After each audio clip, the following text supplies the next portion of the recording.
5 June 2026 Bangladesh সময় রাত 11টায় সান merino বনাম বাংলাদেশের ফিফা আন্তর্জাতিক প্রীতি ম্যাচ রয়েছে। নতুন কোচ টমাস ডুলির অধীনে বাংলাদেশের স্কোয়াডটি কেমন হয় সেটাই দেখে নেওয়া যাক। প্রিয় দর্শক, ভিডিওটি না টেনে সম্পূর্ণ দেখার অনুরোধ রইল। Anis Rahman Ziku, player number 1, position goalkeeper. Anis Rahman Ziku অনেকদিন পর বাংলাদেশ স্কোয়াডে জায়গা পেয়েছে। Player number 2, Tariq Kazi, position centre back. Player number 3, Topu Barman, position centre back.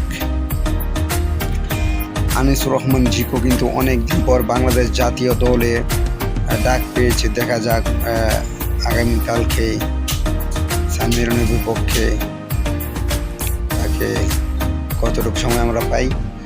Player number 4, Tajuddin and player number 5, Zayan Ahmed. Tajuddin বা বিশ্বনাথ ঘোষ বা সাদউদ্দিন হয়তো সেন্টার ব্যাক ফুল ব্যাকে থাকতে পারে, আর জায়ান আহমেদের জায়গায় হয়তো সাব হিসেবে পরবর্তীতে ইসা ফয়সালকে খেলানো হতে পারে। Player number 6, Hamza Chowdhury, midfielder, central midfielder. Jamal Bhuiyan, player number 7, defensive midfielder. And player number 8, Samid sum, attacking midfielder. Player number 9, Kazem Shah, position right winger forward. Rakib Hossain পারিবারিক সমস্যার কারণে ছুটিতে রয়েছে, তার জায়গায় কাজেম শাহ বা মিরাজুল ইসলামকে খেলানো হতে পারে। এবং প্লেয়ার নাম্বার 10, ফাহমিদুল ইসলাম, পজিশন লেফট উইঙ্গার ফরওয়ার্ড।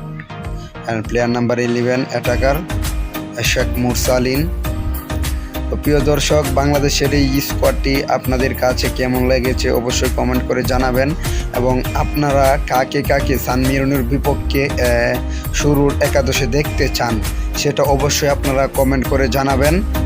এবং ভিডিওটি ভালো লাগলে অবশ্যই লাইক করে দিবেন, এবং আমার ইউটিউব চ্যানেলটিকে সাবস্ক্রাইব করে দিবেন, এবং ফেসবুক পেজটি